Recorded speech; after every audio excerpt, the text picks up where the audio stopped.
Well, now, it is my great pleasure to introduce to you Russ Resnik, Rabbi Russ Resnik, who has been a part of the Messianic Jewish movement, this modern one, since just about the beginning. Yes, I would say, pretty much. Russ is a counselor. His very nature, he is a counselor. And he is the Rabbinic Council, that's spelled S-E-L, so a counselor, on the executive committee of the Union of Messianic Jewish Congregations. We're both going to a gathering over in San Diego, and so on his way over, he stopped here a day early to visit with us and to share what he had. So please welcome Russ Resnik. Great. God bless you. Thank you, Joshua. Thank you. Shabbat Shalom. And as Joshua mentioned, we are your neighbors. We're from Albuquerque. So in addition to Shabbat Shalom, I'll say howdy, neighbors. We were able to drive here. I came with my lovely wife, Jane. Don't stand up, but wave. Should. And very happy to hear that you are looking into and I guess applying for membership in the UMJC.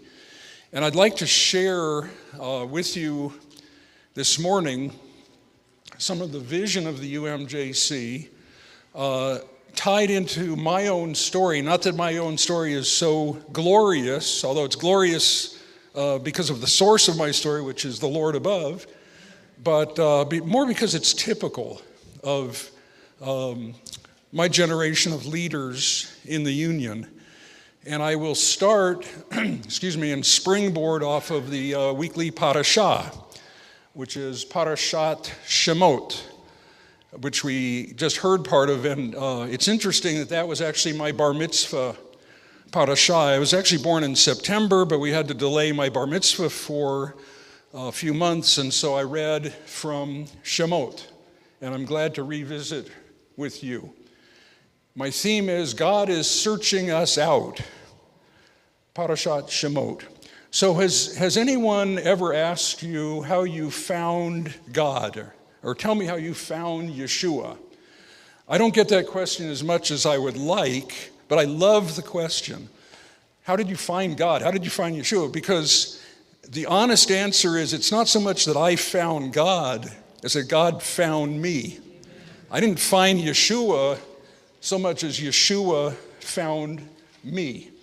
And that gets to the heart of the Bible's portrayal of the relationship between us, between human beings and God. God is looking for us far more than we are looking for him. God is looking for us far more than we're looking for him. The great Jewish thinker, Abraham Joshua Heschel, slide, there we go, wrote,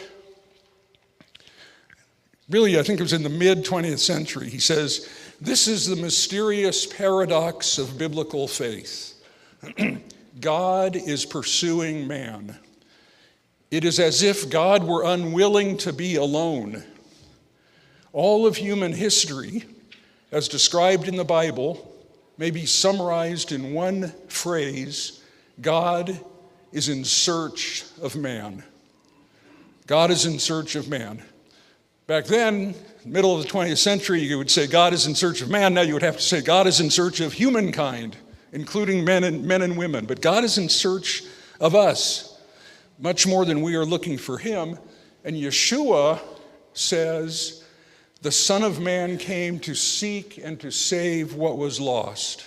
That should be another slide. Boom. The Son of Man came to seek and to save what was lost. So Yeshua is not just coming as an addendum to the theme of God in search of man. Yeshua himself embodies that theme. God comes as a man in search of other men and women, indeed in search of all of humanity. So Yeshua embodies that theme of God in search of man. And you know, this is counter to the many forms of spirituality that were common back in Heschel's day, and they're probably all the more common today, all kinds of different ideas of who and what God is, or nowadays they like to say the universe instead of saying God. Have you noticed that trend? But the idea of God in search of us is the defining difference of biblical faith from all other ideas about God and religion that are out there. God is in search of us, so that when we're feeling adrift, when we're feeling overwhelmed, guilty, confused, devastated, God is still searching for us. God is intent on finding us, and no matter what condition we're in, God is intent in finding us and bringing us back to himself, bringing us back on course. And we'll see that reality in play in this week's parashah. The theme of God in search of man is already a dominant theme in the narratives of our ancestors, which we've just completed in our Torah cycle. So when Abraham is introduced, first appears as Avram, there's no indication that he's looking for God at all. There's later legends and stories about Abraham as being, the first philosopher, the first worshiper of the one true God, but there's nothing in the text that says he's looking for God. Rather, God is looking for him. God calls out to him when he's still wandering and gives him a blessing and a purpose and a destiny. And we see that divine initiative repeated throughout Abraham's life, throughout the lives of Isaac and Jacob. It's God who takes the lead, God who is in search. And, especially in the story of Joseph. God is in search of man, and we see it in striking fashion in Moses' life, as we read today. That is smaller font than I intended, or than I realized, so forgive me. Squint, get your binoculars. Now Moses we actually heard it once already, didn't we, this morning? So that's good. Moses was keeping the flock of his father-in-law, Jethro, the priest of Midian, and he led his flock achar hamidbar. I put in the Hebrew there, or the transliteration, because my version translated that as into the west side of the wilderness. I think the TLV said in the farthest wilderness, something like that, achar hamidbar, but it means literally like after the wilderness. In the furthest, the far side of the wilderness. Or in modern plain English, in the middle of nowhere. Moses, he's doing something purposeful. He's tending the flock of his father-in-law, but he is definitely not searching for God. He's in the middle of nowhere, and he came to Horeb, the mountain of God, probably Mount Sinai. And the angel of Adonai appeared to him in a flame of fire out of the midst of a bush. He looked, and behold, the bush was burning, yet it was not consumed. And Moses said, I will turn aside to see why the bush is not burned. And so God is in search of us, but it's not a totally passive relationship because we respond. When God is seeking us out, we have the opportunity to respond. And Moses responds innocently just to see what's going on. And as he came near, God called to him out of the bush, Moses, Moses.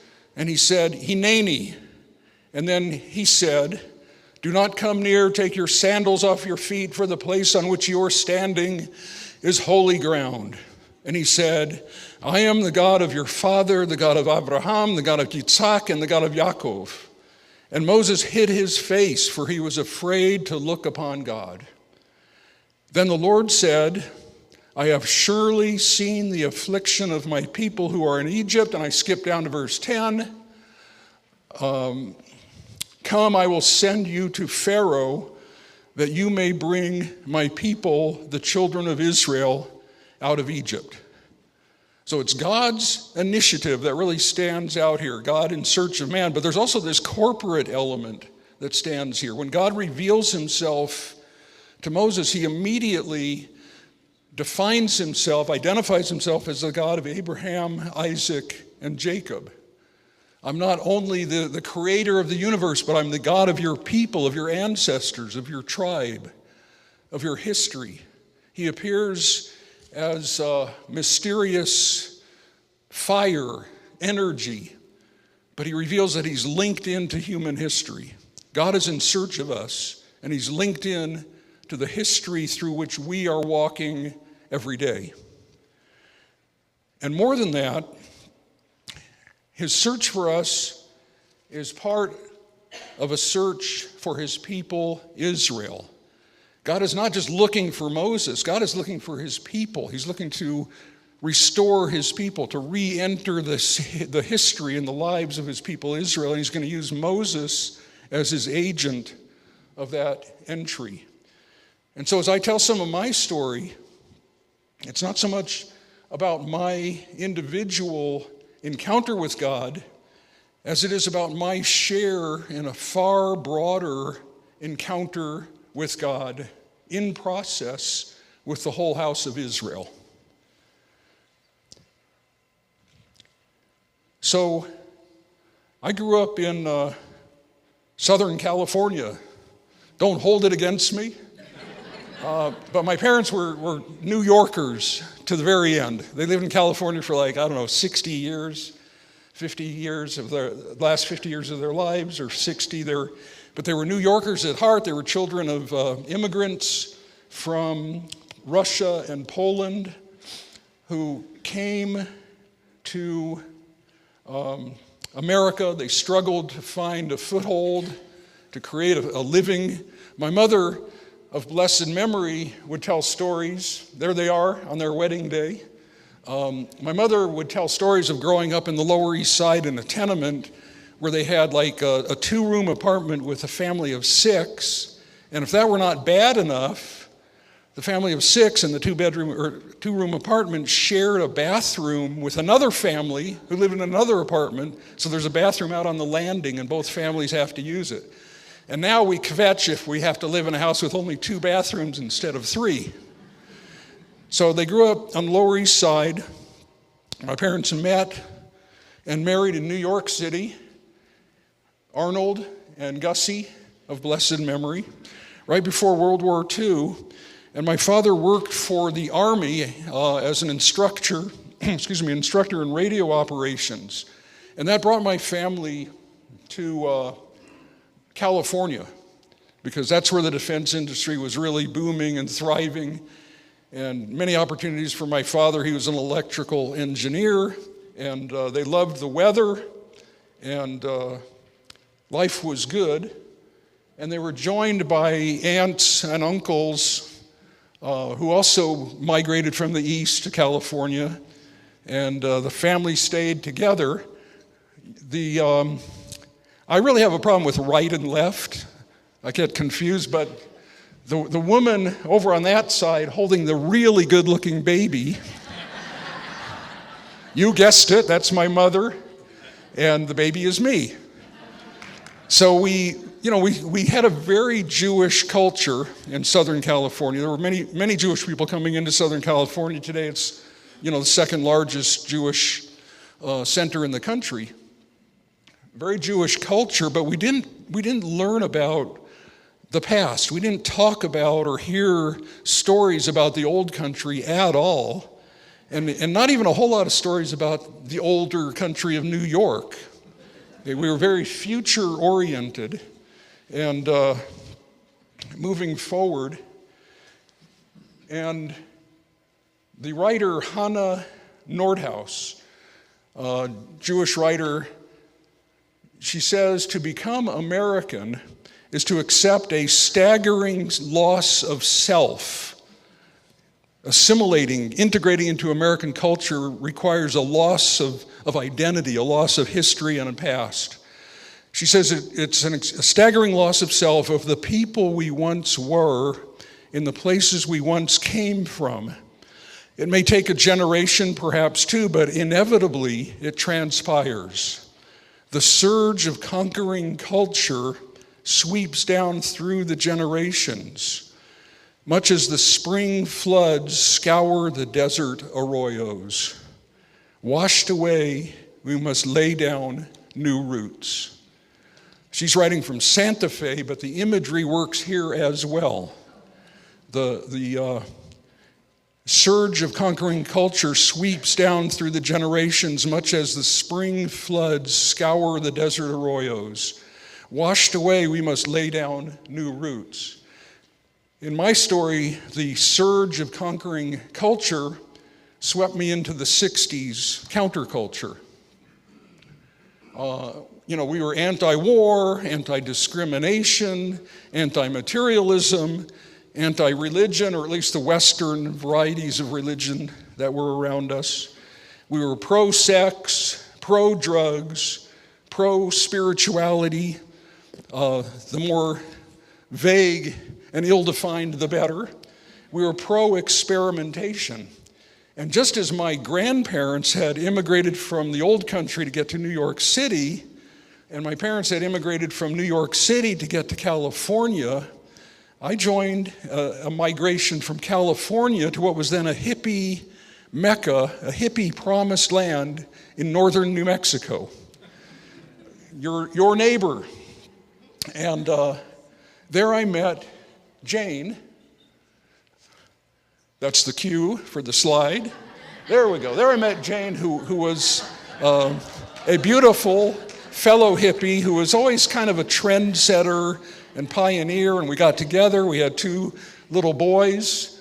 We're standing in front of one of the cab. We had the big cabin, and that's the little cabin behind us on a ranchito, an 80-acre little rancho at 8,000 feet elevation in northern New Mexico. And things were going okay. We were joined by our friends Eitan and Connie Shishkoff, who you may be familiar with. Eitan is a well-known leader today in Israel. That's what he looked like 50 plus years ago. He's the one, again, I'm not good with right or left, but he's the one with the lighter colored hair and beard. I'm the one with the dark hair and beard. I used to be capable of great hairiness on my head, which I have lost. So here we are, and one day, the hippie, this is several years into this hippie vision. We're farming, growing a good amount of the food we needed. One day, Eitan and I are digging a root cellar on the property, a place to store the potatoes and the turnips, the root crops that we could grow up there. And a neighbor came up and told us that our friend and buddy Mel had been murdered. He had picked up a hitchhiker, gave him a place to stay, and the hitchhiker one day shot him with his own rifle and stole his Jeep and drove off. And at Mel's funeral, this was in late summer. At Mel's funeral, one of the women there invited Jane to come down to their commune, which was at a lower elevation. It was only at about 6,000 feet, sweltering in the lowlands, to come down, stock up on winter supplies. They were much closer to Albuquerque, and they had some surplus harvest that Jane could get stocked up and come back up to our place to get ready for the winter time. Jane ended up getting stranded there. I'm giving the short version of the story, but she didn't get much help from our fellow hippies. But one woman said, I can help you get home. I can't drive you all the way back up. It was about 100 miles, but the last part of it was into a very remote part of the state. She said, I can't drive you all the way home because my daughter, I think she was in the hospital, right? But I can take you to a good spot for hitchhiking. So that's fine, not single, but a woman by herself with two little boys and hundreds of pounds of winter supplies is going to hitchhike home 100 miles up into the mountains of northern New Mexico.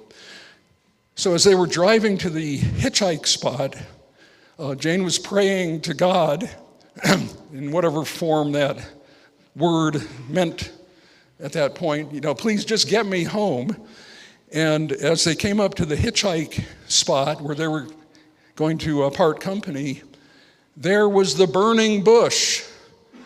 It was a converted Greyhound bus. It was a Jesus bus. Remember the early 70s?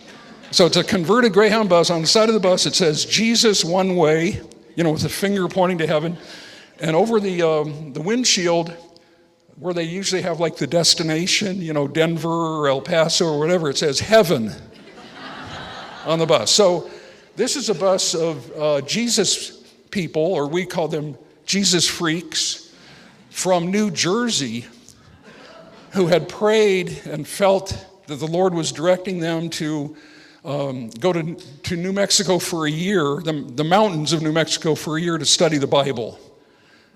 And so they're idling by the side of the road. They see some mountains around them, and that's about it. They help Jane get on the bus, and off they go. And en route, she invites Yeshua into her heart, as they advised her to do. I don't really need notes to tell this story, but I want to make sure I'm on track here.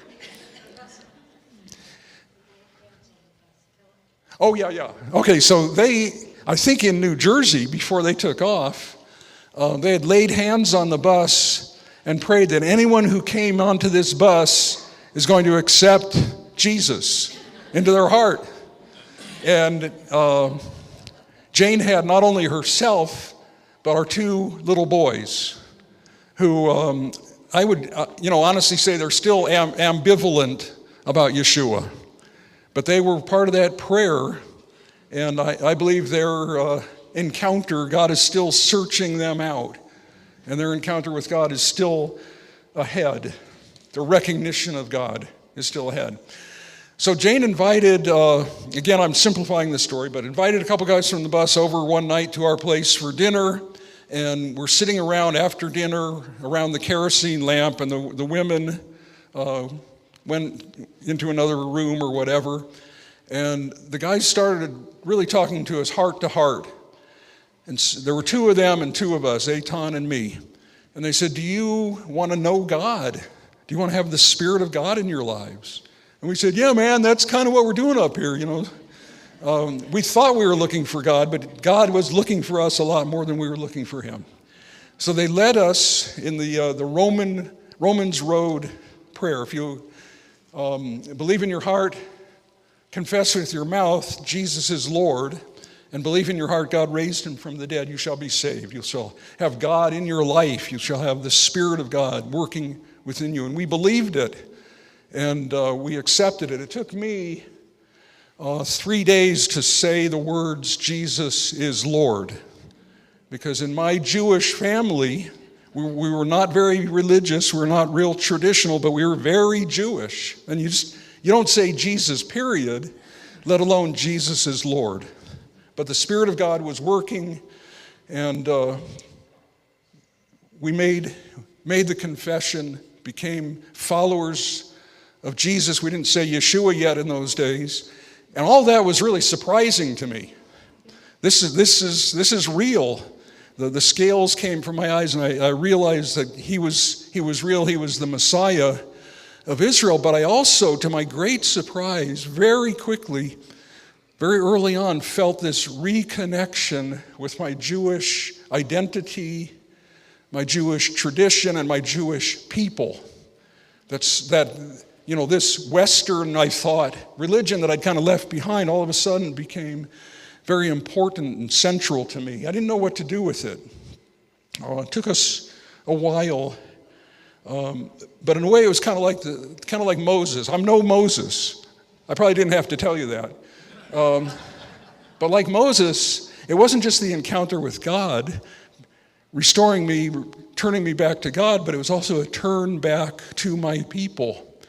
And God was seeking out my people, Israel, as he was seeking out me, and he was calling me not to, change into a different religion, but to become a follower of Yeshua within and among my people. I'm speaking from my perspective as a Jewish man, and I know many of you are not Jewish, and yet you share and participate in the Messianic Jewish vision. I don't mean to leave anyone out of that, but from my vantage point, I'm telling my story as a Jewish follower of Yeshua.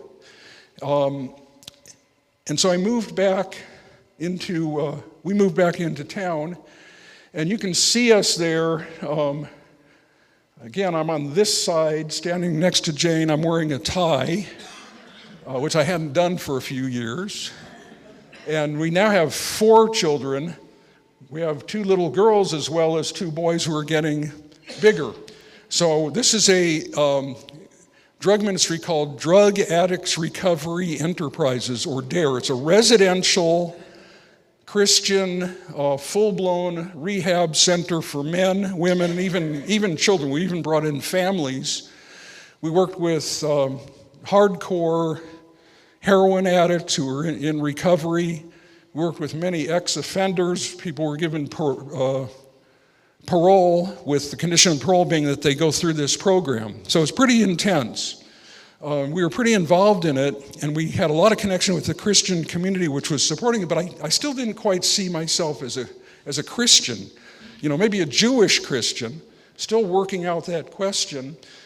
And one day, we had an encounter with Eliezer Urbach. Do any of you, he is deceased, Eliezer Urbach of blessed memory. Did any of you know Eliezer here? Okay, so many times when I share this story, people know Eliezer. He was a Messianic Jewish pioneer, became a follower of Yeshua in the 50s in Brazil, where after he had left Israel for a break. He fought in the War of Independence in Israel, was a Holocaust survivor, became a believer in Yeshua in Brazil, went back to Israel, ended up being a mentor to many of the current leaders of my generation of Messianic Judaism.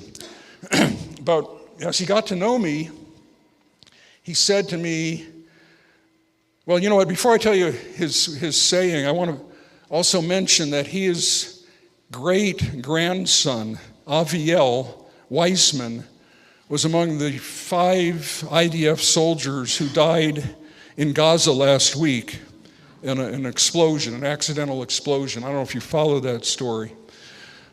He was Eliezer's great-grandson. His grandson, or Aviel's father, Mordecai, spoke at his funeral, and it was such a powerful and moving message that it actually was picked up by mainstream media in Israel.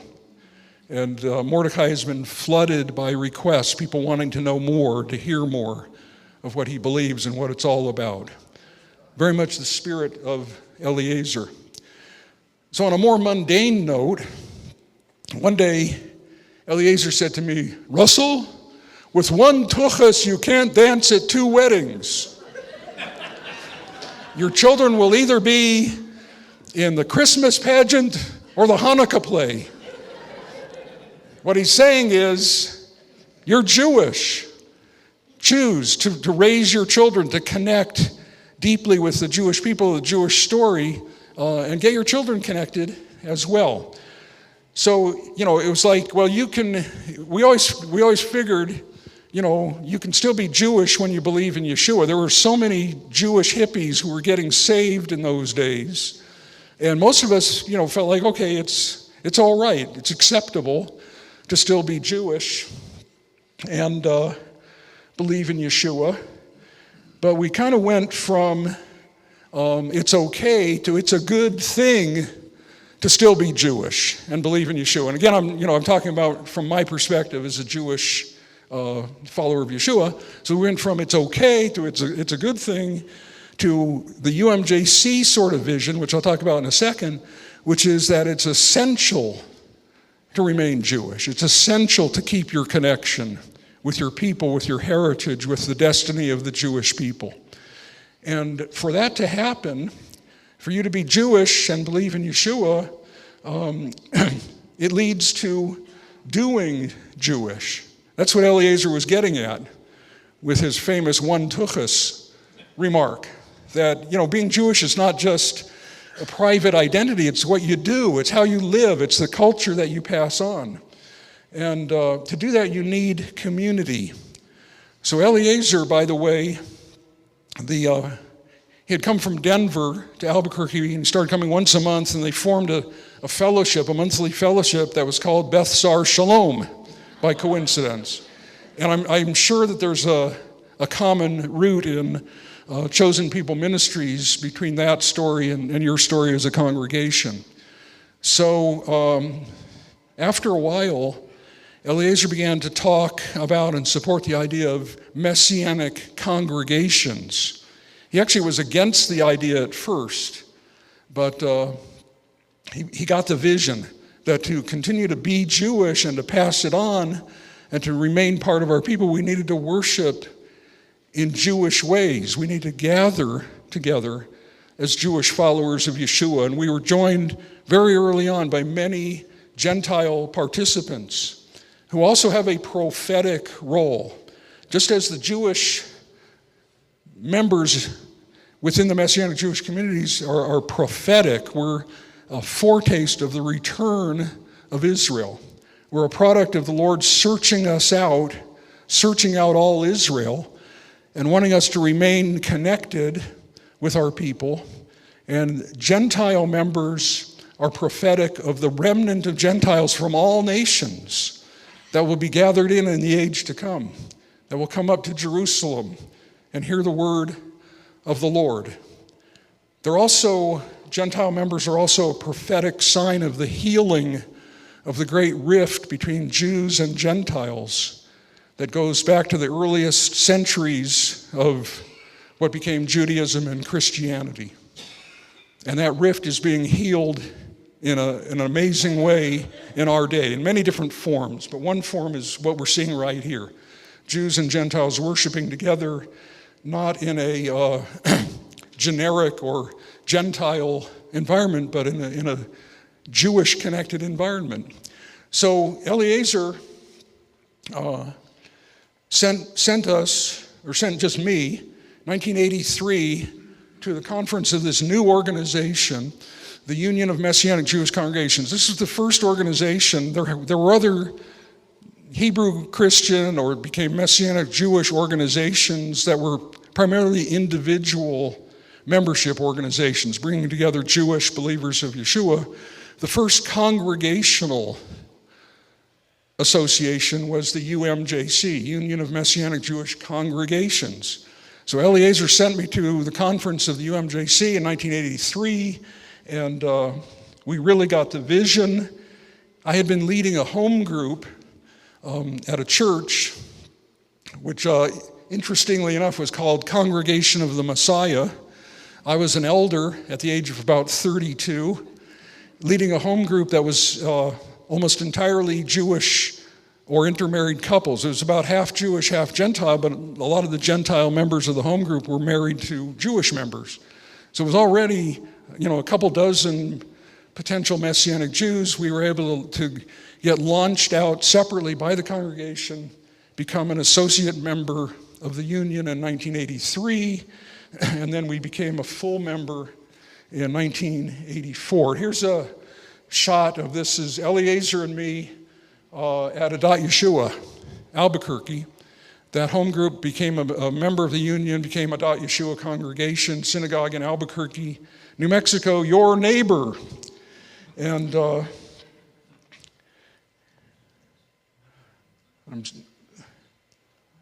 I led the congregation for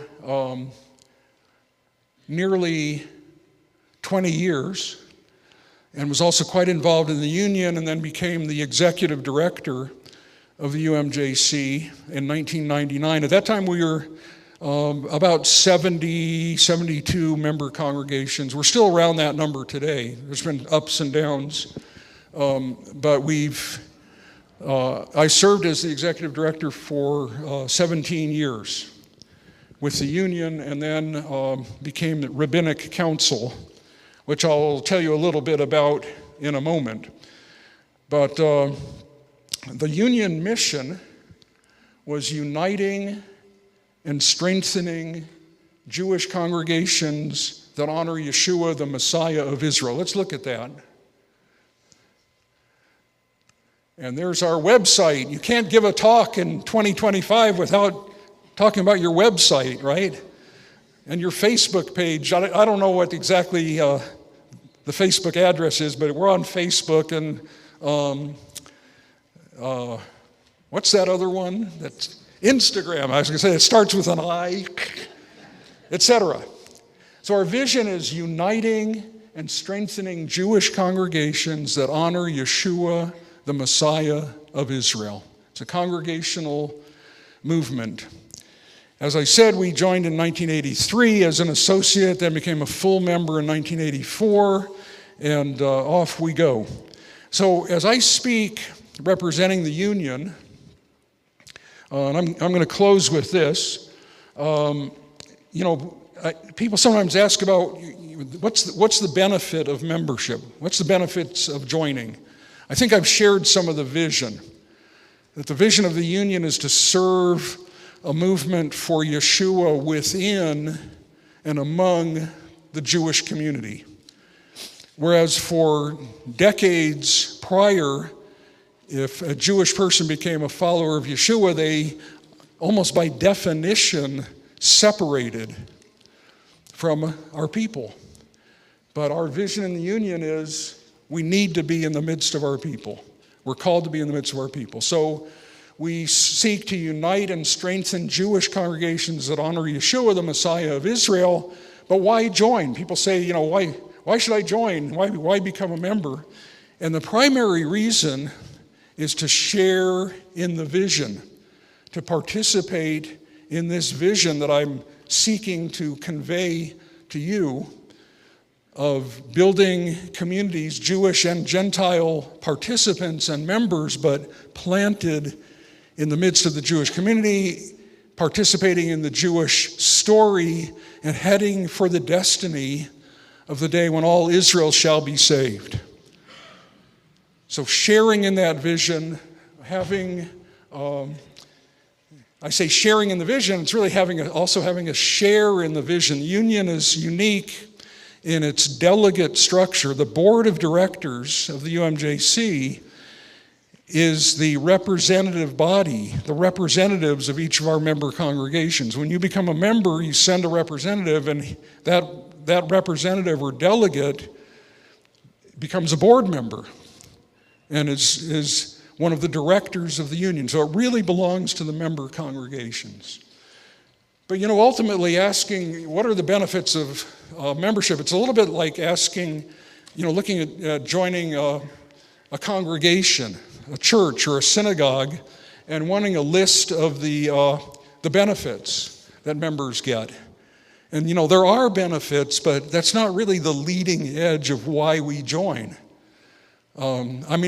Sadly, in the 21st century, that's becoming more of the pattern as different congregations competing, who has the best products, the best bang for your buck.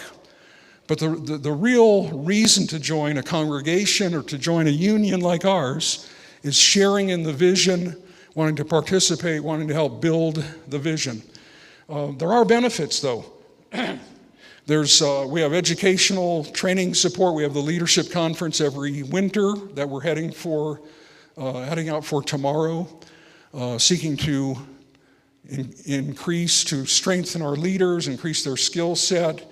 We have a cantorial training program. We've launched Ashrenu, an online Hebrew school for kids, which is really thriving. We have youth and young adult conferences to reach the younger members of our community. And I have to be honest, we have a lot of, there's other benefits like that. To be honest, these are available. You don't have to join the union to go to a conference. You don't have to join the union to take advantage of one of our educational opportunities, because we want to keep the door open to new people coming in. Hopefully they become members, but we want to be an open door kind of organization. There are a few benefits that are more exclusive.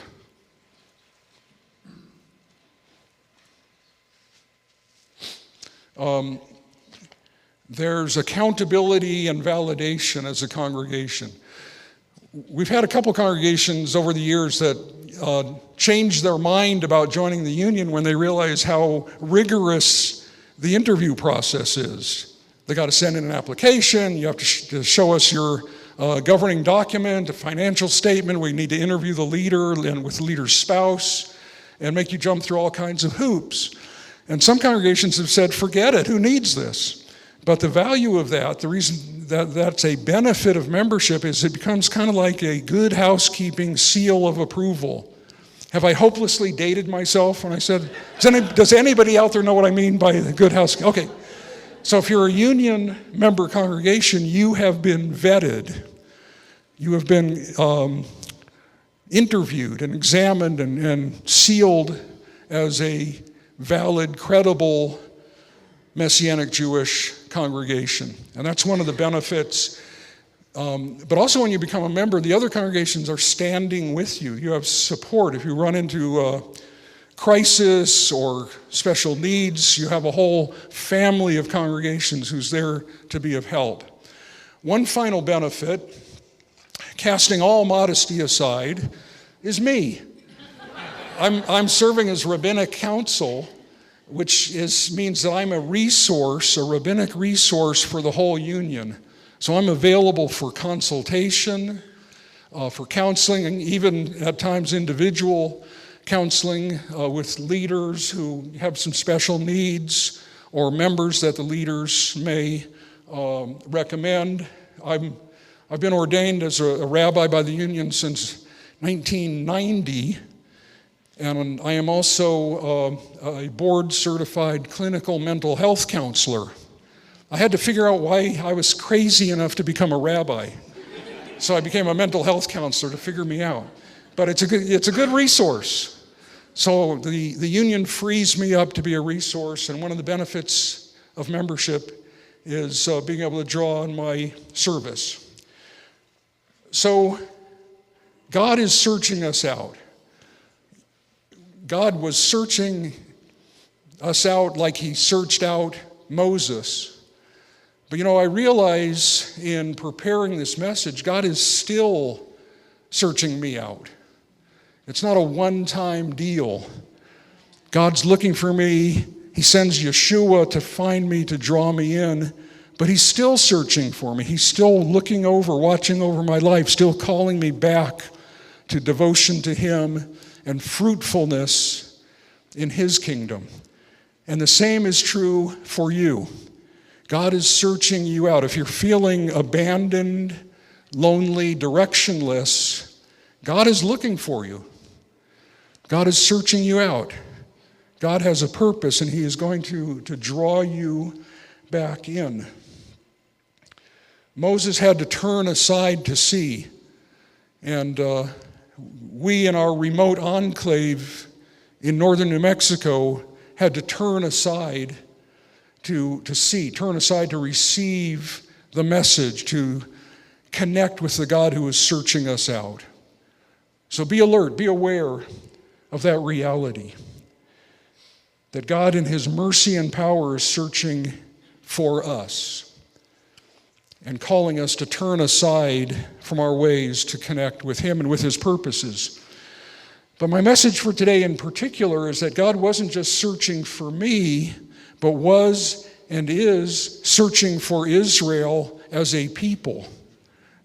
When God found Moses, he sent him back to his people. And Messianic Judaism is a pre-enactment of the all-Israel return to God. So that my return is incomplete without the return of all Israel. The Son of Man came to seek and to save what was lost. For example, Jane and me, and Eitan and Connie. The Son of Man came to seek and to save the lost us.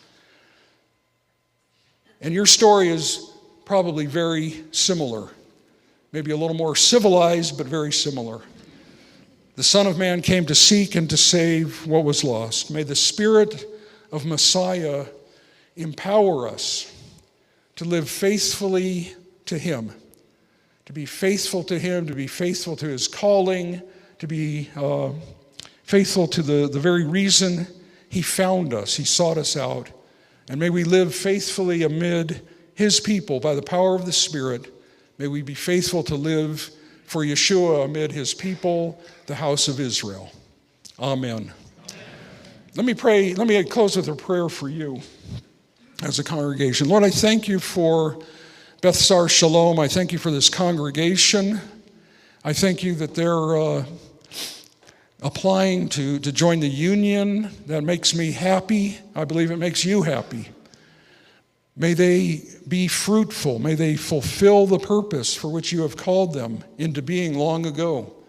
May they be a home for many people who need a home, but in particular, may they be a home place for Jewish people who are lost and being sought out by our Messiah. May this be a place of encounter, a place of a burning bush for many within the Jewish community here in Tucson and the surrounding area.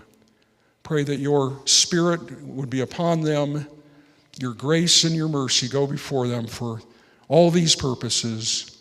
We pray through our Messiah, Yeshua, and in his name. Amen. Thank you.